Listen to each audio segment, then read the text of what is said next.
കുക്കറിൽ ചോറ് വെക്കാൻ അറിയാത്തവർക്ക് വേണ്ടി പറയാണേ. അപ്പം ഞാൻ കുക്കറിലാണ് ചോറ് വെക്കുന്നത്. ഈ ഒരു വലിയ കുക്കറിലാണ് വെക്കുന്നത്.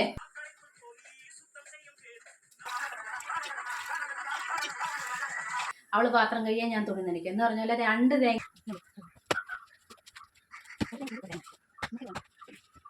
ഉണ്ടാക്കാൻ വേണ്ടി തേങ്ങയൊക്കെ തിരുമ്മി വെച്ച് തേങ്ങയും പൊതിച്ച് തേങ്ങയും തിരുമ്മിക്കൊണ്ട് വന്നപ്പോഴുണ്ട് കരിയാപ്പലയില്ല. ഹലോ ഡിയേഴ്സ്, ഇപ്പോൾ പുതിയൊരു വ്ളോഗിലേക്ക് എല്ലാവർക്കും സ്വാഗതം. അപ്പോൾ ഇന്നത്തേത് ഡെയിലി വ്ളോഗാണേ. അപ്പോൾ രാവിലത്തെ ബ്രേക്ക്ഫാസ്റ്റൊക്കെ കഴിഞ്ഞു കേട്ടോ. അതേ പുട്ടും പുട്ടും പഴവും ഒക്കെ ആയിരുന്നു കേട്ടോ. അപ്പോൾ ഇനി വേണം ഇന്നലെ വൈകിട്ട് മീൻകറി വെച്ചു. അപ്പോൾ അതൊക്കെ ഉണ്ട്. ഇനി ചോറൊക്കെ വെക്കാൻ പോവാണേ.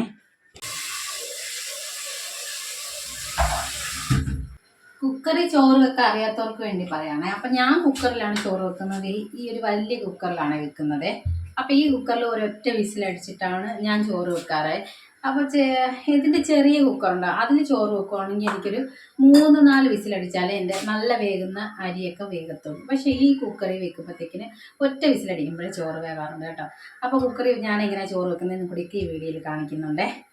അപ്പോൾ ആദ്യമേ വെള്ളം തിളയ്ക്കാൻ വെക്കുന്നത്, അതിനുശേഷം നമ്മൾ കലത്തിലിടുന്ന പോലെ തന്നെ അരി ഇടുന്നത്. അപ്പോൾ ആദ്യം വെള്ളം തിളയ്ക്കാൻ വെക്കാം.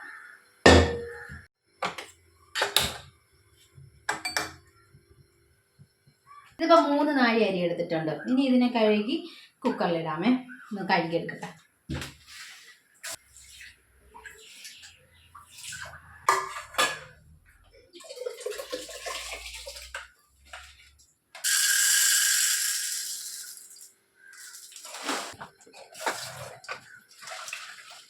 ഈ പയറിനെ തോരൻ വെക്കാൻ പോവാണേ. ഉച്ചക്കത്തേക്ക് ഇത് തോരൻ വെക്കാം. വിസിലടിക്കണായിട്ട് ഓടിയെന്ന് ഞാൻ വിചാരിച്ചു ചോറിൻ്റെ ആണോന്ന്. അല്ല, നമ്മുടെ പയറ് തോരൻ്റെ.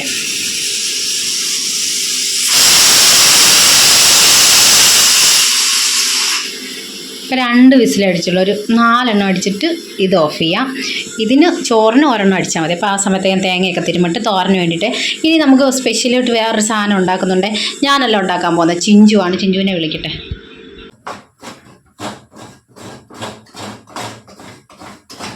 കുറേ ദിവസമായി ഞങ്ങളൊരു ചമ്മന്തിപ്പൊടി ഉണ്ടാക്കണമെന്ന് വിചാരിച്ചുകൊണ്ടിരിക്കുമായിരുന്നു. അപ്പോൾ സാലിമ ഉണ്ടാക്കിയാണ് ഞങ്ങൾ ഈ ചമ്മന്തിപ്പൊടി എപ്പോഴും തിന്നുന്നത്. ഇപ്പം സാലിമ ഇല്ലാത്തതുകൊണ്ട് ഞങ്ങൾ തന്നെ ഉണ്ടാക്കാൻ പോവുക. പക്ഷെ ഉണ്ടാക്കുന്ന ഞാനല്ല, ചിഞ്ചുവാണ്. ഇപ്പം 2 തേങ്ങ എടുത്തിട്ടുണ്ട്. 2 തേങ്ങ ഉണങ്ങാൻ വേണ്ടിയിട്ടാണ് ഞങ്ങൾ ഇത്രയും ദിവസം വെയിറ്റ് ചെയ്തത്. അപ്പോൾ തേങ്ങയൊക്കെ നല്ല ഉണങ്ങിയിട്ടുണ്ട്. അപ്പോൾ ഈ ചമ്മന്തിപ്പൊടി ഉണ്ടാക്കാൻ പോവുക. ഇപ്പോൾ സാലിമ ഉണ്ടാക്കുന്നതിൻ്റെ അത്രയൊക്കെ ആവുമെന്ന് അറിയത്തില്ല. എന്തായാലും ഞങ്ങളൊന്ന് ട്രൈ ചെയ്യാൻ പോവാം. തേങ്ങ പൊതിക്കണം. പക്ഷേങ്കിൽ 1 തേങ്ങ അവൾ, 1 തേങ്ങ ഞാൻ എന്ന കണക്കിനാണ് ഇവിടെ പൊതിക്കാൻ പോകുന്നത്. അപ്പോഴേ ആ കണക്കിനാണ് ഞങ്ങൾ പണ്ട് തൊട്ട് ജോലി ചെയ്യുന്നത്. അങ്ങനെയാണ്. എന്ന് വെച്ചാൽ അവളൊരു സ്ഥാനത്ത് തൊട്ട് അടുത്ത സ്ഥാനത്ത് ഞാൻ തൊടണം. ആ രീതിയിലേ ജോലി ചെയ്യുള്ളൂ കേട്ടോ. അവൾ പാത്രം കഴിയാൻ ഞാൻ തുണി നനയ്ക്കും എന്ന് പറഞ്ഞ പോലെ 2 തേങ്ങയാണ് ചമ്മന്തി അരയ്ക്കാൻ എടുക്കുന്നത്, ചമ്മന്തി പൊടിക്കാൻ വേണ്ടി. അപ്പോൾ 1 തേങ്ങ അവൾ പൊതിക്കണം, 1 തേങ്ങ ഞാൻ പൊതിക്കണം. അങ്ങനെ ഞങ്ങൾ 2 പേരും കൂടി തേങ്ങ പൊതിക്കാൻ വേണ്ടിയിട്ടൊക്കെ ഇറങ്ങി കേട്ടോ. നല്ല ഉണങ്ങിയ തേങ്ങയായിട്ട് ഇത് പൊതിക്കാൻ ഇച്ചിരി പാടുണ്ടായിരുന്നു കേട്ടോ. രഘുചേട്ടൻ ഇല്ലാത്തതുകൊണ്ടായിരുന്നു, അല്ലെങ്കിൽ രഘുചേട്ടൻ തന്നെ പൊതിച്ച് തന്നേനെ. പിന്നെ ഞങ്ങൾ 2 പേരുടെ മാറി ഒരെണ്ണം അവൾ, ഒരെണ്ണം ഞാനെന്നൊക്കെ കണക്കിനൊക്കെ ഇറങ്ങിയിട്ട് പക്ഷേ അവൾ തന്നെ 2ഉം പൊതിച്ചത് കേട്ടോ. ആ സമയത്ത് ഞാൻ വേറെ എന്തൊക്കെ ഇടയ്ക്ക് അങ്ങോട്ടും ഇങ്ങോട്ടൊക്കെ പോയി. പിന്നെ അവൾ 2ഉം പൊതിച്ചുകൊണ്ട് ഇനി തിരുമേണ്ട ജോലി എനിക്കാണ് കേട്ടോ. അപ്പം ഞാൻ തന്നെ ഇത് 2ഉം തിരുമേണ്ടി വരുമെന്ന് എനിക്കറിയായിരുന്നു. അങ്ങനെ അവൾ എന്തായാലും 2 തേങ്ങയൊക്കെ പൊതിച്ചെടുത്തിട്ടുണ്ട്. വെന്ത് കാണും. ഇപ്പം ഇനി ഇതിനെ ഞാൻ കലത്തിലോട്ട് മാറ്റുവേ. കലത്തിലോട്ട് നമ്മൾ ഈ കുക്കറിലെ ചോറെല്ലാം ഇടുമ്പോഴേ അതിനകത്ത് കഞ്ഞിവെള്ളം ഇല്ലെന്നുണ്ടെങ്കിൽ നമുക്ക് കുറച്ച് വെള്ളവും കൂടി ഒഴിച്ചു കൊടുത്തിട്ട് വേണം ഊറ്റാൻ. ആ വെള്ളമെന്ന് പറഞ്ഞാൽ പച്ച വെള്ളവും വേണ്ട, എന്നാൽ തിളച്ച വെള്ളം വേണ്ട, ചെറിയ ചൂടുവെള്ളം ഒഴിച്ചാൽ മതി കേട്ടോ. അപ്പോൾ ഇതിനകത്തിപ്പോൾ വെള്ളം ഉണ്ടായിരുന്നു. കുക്കർ വലിയ കുക്കർ ആയതുകൊണ്ട് നമ്മൾ കുറച്ച് വെള്ളം എന്തായാലും കാണുവേ. ഇപ്പോൾ വെള്ളം ഇല്ലയെന്നുണ്ടെങ്കിൽ വെള്ളം ഇല്ലാതായിരിക്കും ചിലപ്പോൾ എടുക്കുന്നത്, അല്ലെങ്കിൽ കുറച്ച് വെള്ളം കൂടി ഒഴിച്ചിട്ട് വേണം ഊറ്റാൻ. വലിയ കാര്യത്തിന് ചമ്മന്തിപ്പൊടിയൊക്കെ ഉണ്ടാക്കാൻ വേണ്ടി തേങ്ങയൊക്കെ തിരുമ്മി വെച്ച് തേങ്ങയും പൊതിച്ച് തേങ്ങയും തിരുമ്മിക്കൊണ്ട് വന്നപ്പോഴുണ്ട് കരിയാപ്പലയില്ല. കരിയാപ്പല വാങ്ങിക്കാൻ പോവാം. കരിയാപ്പല വാങ്ങിച്ചിട്ട് വന്നിട്ട് വേണം ഇനി ചമ്മന്തിപ്പൊടി ഉണ്ടാക്കാൻ. കരിയാപ്പലയൊക്കെ വാങ്ങിച്ചിട്ട് വന്നതേ, കരിയാപ്പല കണ്ടോ, ഇഷ്ടം പോലെ വാങ്ങിച്ച് കേട്ടോ. ഇനിയിപ്പം തേങ്ങയൊക്കെ തിരുമ്മി വെച്ചിട്ട് പോയിരുന്നത്. അപ്പോൾ ഇനി ഉള്ളിയൊക്കെ പൊളിക്കുന്നു.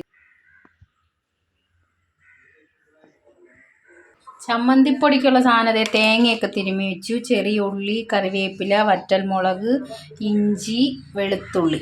അപ്പോൾ ഇനി ഇത് വെക്കാം. ഇനി ഇതിനെല്ലാം കൂടി നല്ലപോലെ വറുത്തെടുക്കണേ. ചെറിയ തീയിലിട്ടിട്ട് നല്ലപോലെ വറുത്തെടുക്കും. അപ്പോൾ ഈ ഒരു പാത്രത്തിൽ പറ്റാത്തതുകൊണ്ട് ഞങ്ങൾ 2 പാത്രത്തിലാക്കിയാണ് വറുത്തെടുത്തത്. പിന്നീട് വേറൊരു പാത്രം കൂടി മാറ്റിയിട്ട് രണ്ടെണ്ണത്തിലും കൂടെ തീ കുറച്ച് വെച്ചിട്ട് വറുത്തെടുക്കും. അപ്പോൾ ഈ വറ്റൽമുളക് ചിലപ്പോൾ കറക്റ്റ് എരിവിന് കിട്ടത്തില്ല. അപ്പോൾ നമുക്ക് മുളക് പൊടിയും കൂടി ചേർത്ത് കൊടുക്കുന്നുണ്ട് ഞങ്ങളെ. പിന്നെ ഞങ്ങളിതുവരെ ചോറ് കഴിച്ചിട്ടില്ല കേട്ടോ. ഇനി ഈ ചമ്മന്തിപ്പൊടി ആയതിനു ശേഷം ചോറ് കഴിക്കത്തുള്ളൂ കേട്ടോ. അപ്പോൾ നേരത്തെ ആയേനെ നോക്കി. ഇപ്പോൾ കറിവേപ്പിലെല്ലാം തീർന്നു പോയി കേട്ടോ. അപ്പം എപ്പോഴും വീട്ടിൽ നിന്ന് കൊണ്ടുവരുന്ന കറിവേപ്പിലാണ് ഇങ്ങനെ കുറേ ദിവസത്തേക്ക് സ്റ്റോർ ചെയ്തൊക്കെ ഞാൻ വെച്ചിരിക്കുക. അതിപ്പോൾ തീർന്നു പോയി. ഇനിയിപ്പോൾ അമ്മ ഇടയ്ക്ക് വരുമ്പോൾ കൊണ്ടുവരുമ്പോൾ കുറേ ദിവസത്തേക്ക് ഞങ്ങൾ എടുക്കും കേട്ടോ. അപ്പോൾ അതേ ഇവിടെ പാട്ടൊക്കെ ഇട്ട് വെച്ചിട്ടുണ്ട്. അതിൻ്റെ ഇടയ്ക്ക് ഞങ്ങൾ രണ്ടുപേരും കൂടി ഡാൻസൊക്കെ കളിക്കുന്നുണ്ട്. അപ്പോൾ അതേ കണ്ട ഇടയ്ക്ക് മുളക് പൊടിയുടെ ചേർത്ത് കൊടുത്തിട്ടുണ്ട്. അപ്പോൾ എല്ലാം കൂടി ഒക്കെ ഒന്ന് വറുത്ത് നല്ല ഡാർക്ക് കളറാവുന്നവരെയും വറുത്തെടുക്കുന്നുണ്ട് കേട്ടോ. ഇങ്ങനെ വറുത്തെടുത്തിട്ട് നല്ലപോലെ തണുത്തതിന് ശേഷം പൊടിച്ചെടുക്കുകയാണ്. അപ്പോൾ രഘുചേട്ടൻ പിന്നെ വന്നു കഴിഞ്ഞപ്പോൾ ഞങ്ങൾക്ക് നാരങ്ങ വെള്ളമൊക്കെ ഉണ്ടാക്കി തന്ന ഇടയ്ക്ക് കേട്ടോ. അപ്പോൾ നാരങ്ങ വെള്ളം വേണമെന്ന് പറഞ്ഞുകൊണ്ട് നാരങ്ങയൊക്കെ ഉണ്ടാക്കി തരുന്നുണ്ട്. അതിൻ്റെ ഇടയിൽ കൂടി ഞങ്ങൾ ഇതൊക്കെ കുടിക്കുന്നുമുണ്ട് കേട്ടോ. പിന്നെ നമ്മൾ വറുത്ത് വെച്ചതെല്ലാം കൂടി തണുത്തതിന് ശേഷം എന്തേ പൊടിച്ചെടുക്കുന്നുണ്ട്. പൊടിച്ചെടുത്ത് കഴിഞ്ഞാൽ തന്നെ തണുത്തതിന് ശേഷം നമുക്കൊരു പാത്രത്തിലിട്ട് വെക്കാം. ചമ്മന്തിപ്പൊടി റെഡി ആയിട്ടുണ്ട് കേട്ടോ. അപ്പോൾ അതേ കണ്ടോ എല്ലാം പൊടിച്ചെടുത്ത് കുറച്ചിട്ട് പൊടിച്ചെടുത്തിട്ടുണ്ട്.